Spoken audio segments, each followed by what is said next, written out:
Hi everyone, Lisa Haven here, and I've got another great surprise, and that is Patrick Wood here that I was so glad to interview. But we're here at Freedom Force International in Phoenix, Arizona, and I'm having a blast. Are you? I am, absolutely. Yes, indeed. If you guys ever get a chance, you should totally check these out. This is the place to go in November, December. This is the destination of choice. Tempe, Arizona, Phoenix, Arizona. It's a great place. Yeah, we're outside, and look, no snow. 70 to 68 degrees, and the air is wonderful. Definitely. Well, if you guys don't know who Patrick Wood is, he's got lots of massive credentials, excuse me. He is the go-to guy for the Trilateral Commission, and he wrote Technocracy Rising. Great book. Can you tell them maybe a little bit more information about who you are? Yeah, I can. I started writing back in the 1970s, late 1970s, with Professor Anthony Sutton. He's since passed, so he's a late Professor Anthony Sutton now. But we wrote two books called Trilaterals over Washington, Volumes 1 and 2. And those books became the definitive source of information at the time on the Trilateral Commission. Oh. We sliced it and diced it a bunch of different ways, and you know, we had a lot of great information. But the years passed, and history went on, time went on, and we tracked the Trilateral Commission and what they did all those years and stuff. And about 10 years ago, I discovered this link to Technocracy, which a historic technocracy from the 1930s, and began to put some dots together I'd never seen before. And all of a sudden, I realized that what the Trilateral Commission said they were going to do in 1973, which was to create a new international economic order, it was really they were really talking about technocracy. This was an economic system devised in the 1930s. It started out at Columbia University. It's a pretty prestigious place. Yeah. Their scientists and engineers, many of them were involved with the definition of technocracy. But it was a resource-based economic system. They thought they were going to replace capitalism and free enterprise altogether, because during the Depression, you know, there's soup lines and, you know, things were tough.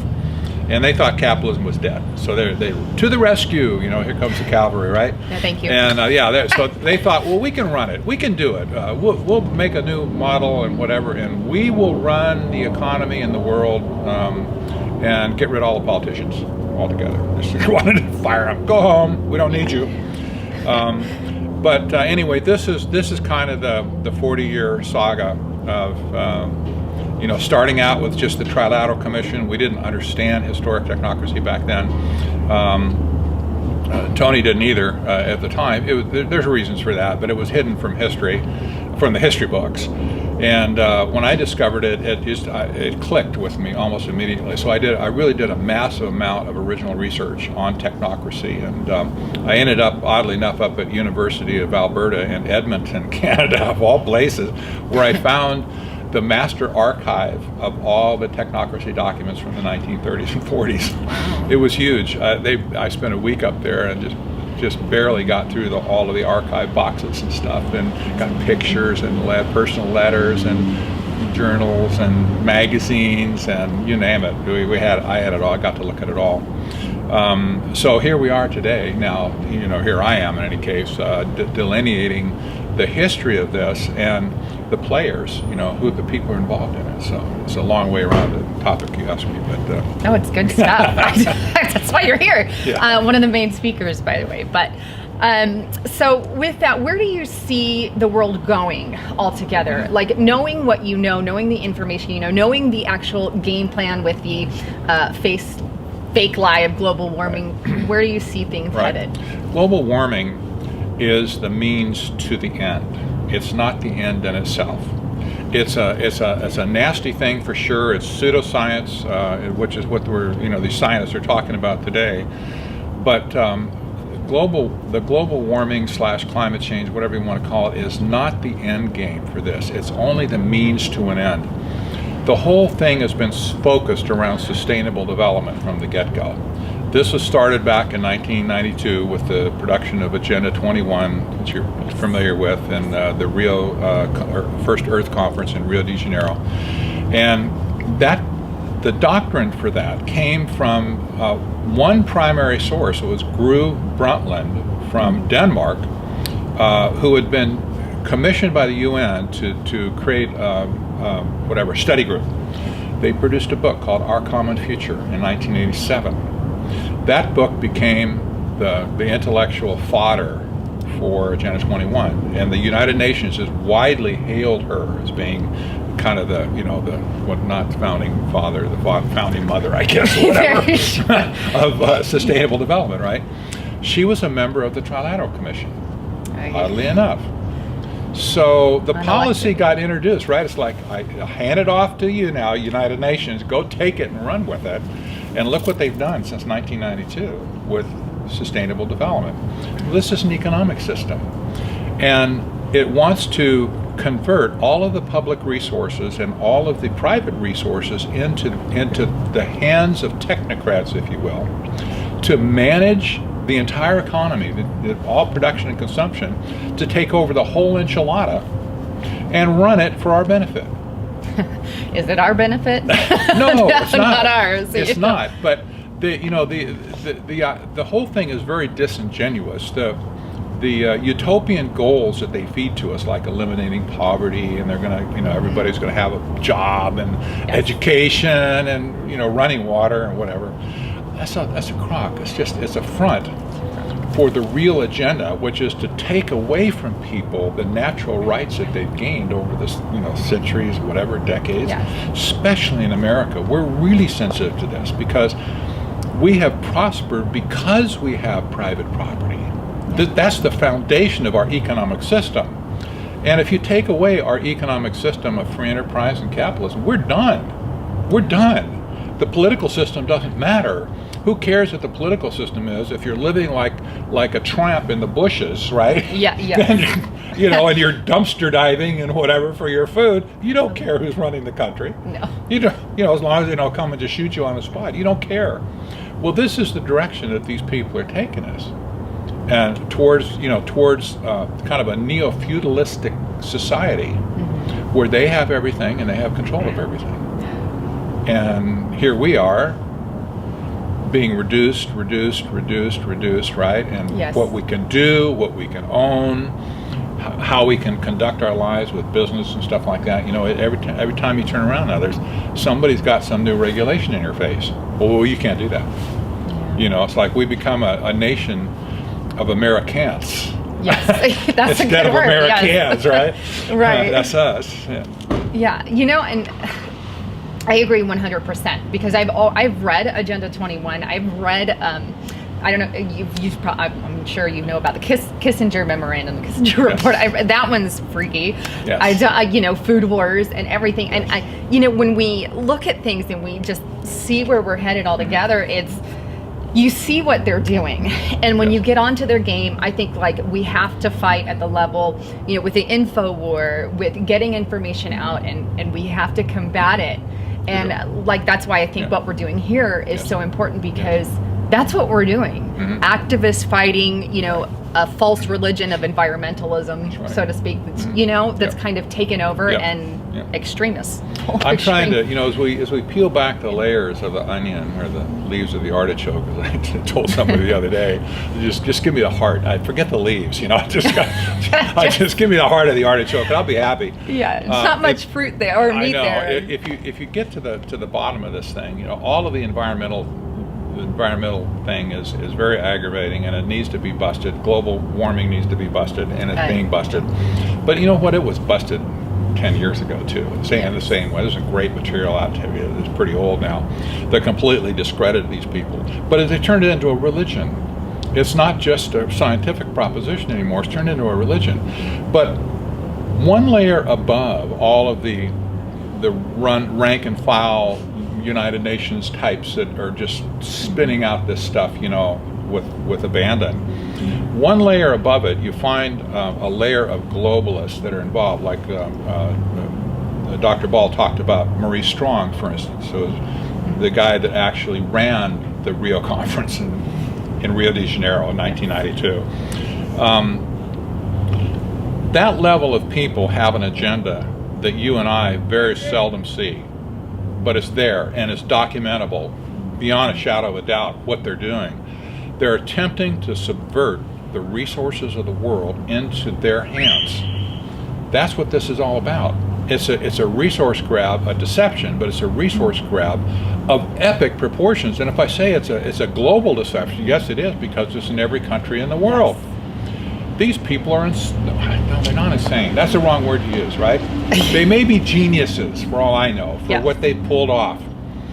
But if you went to like a Chicago, where it's known for its crime families and all of its shenanigans and stuff, and you said, well, there's a gang down on a certain street or whatever, you know, that's pulling stuff off. They're extorting shop owners and whatever, you know, or intimidating people.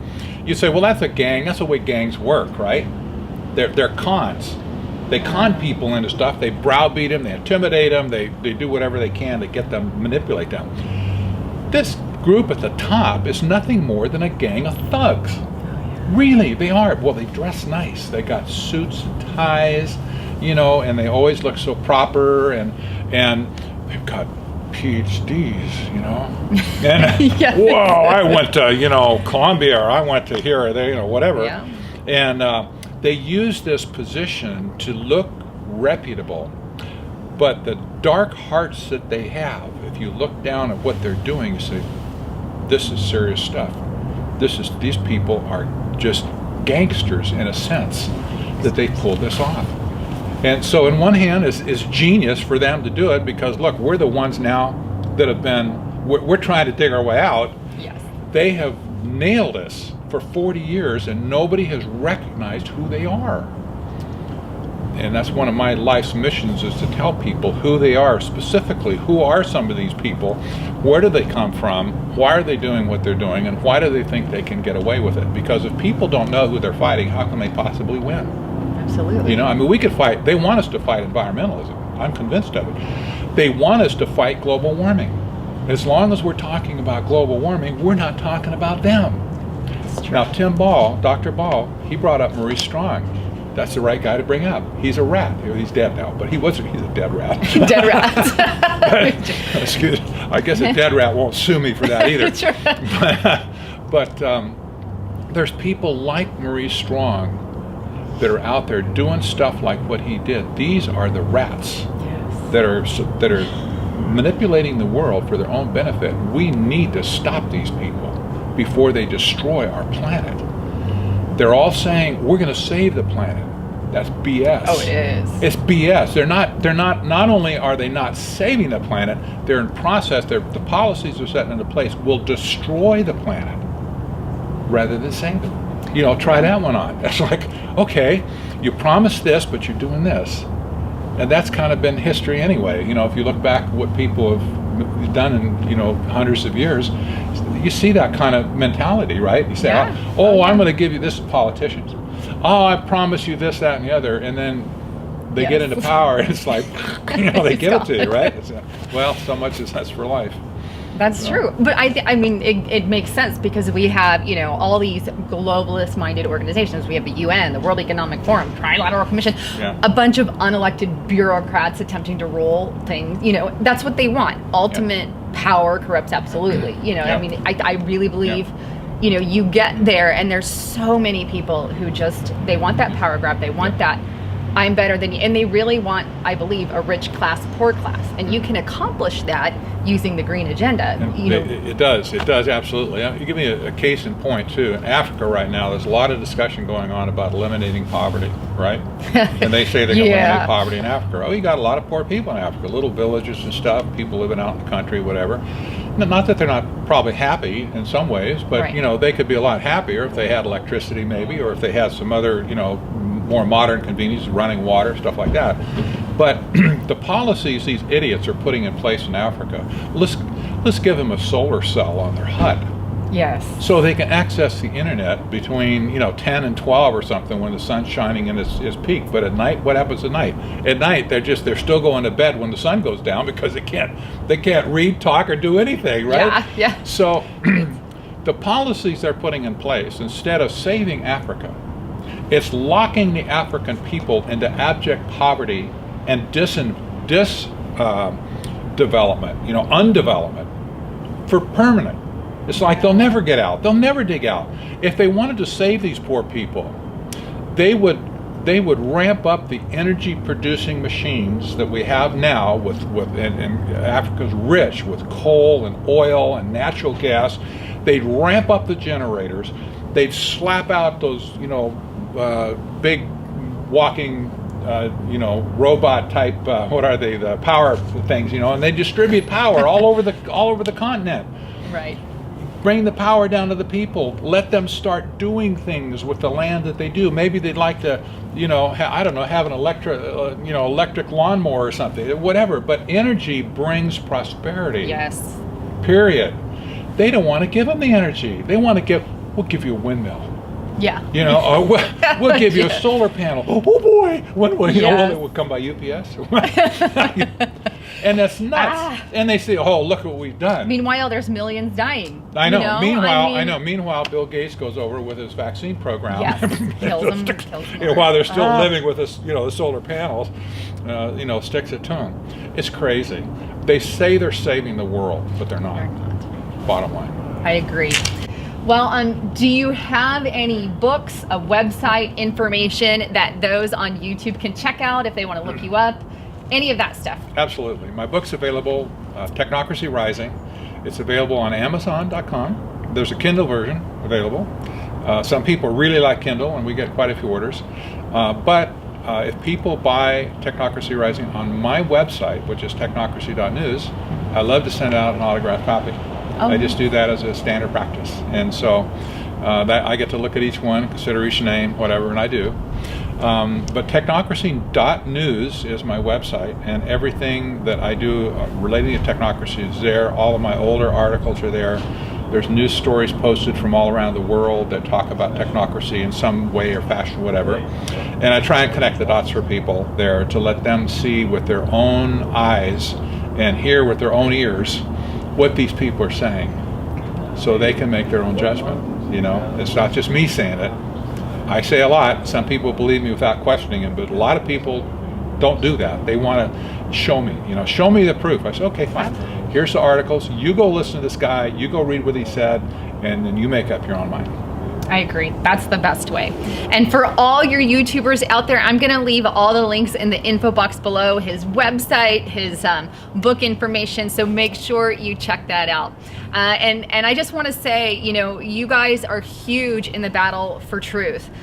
You are the ones who are spreading the information that, we're giving as much as we can. And without you guys, we wouldn't have Amen. An info war. So God bless you guys. You guys are awesome. And thanks again for coming on the broadcast. My pleasure. I'm going to get him on again. So, all right. Well, thanks again for tuning in. This is Lisa Haven and Patrick Wood signing out.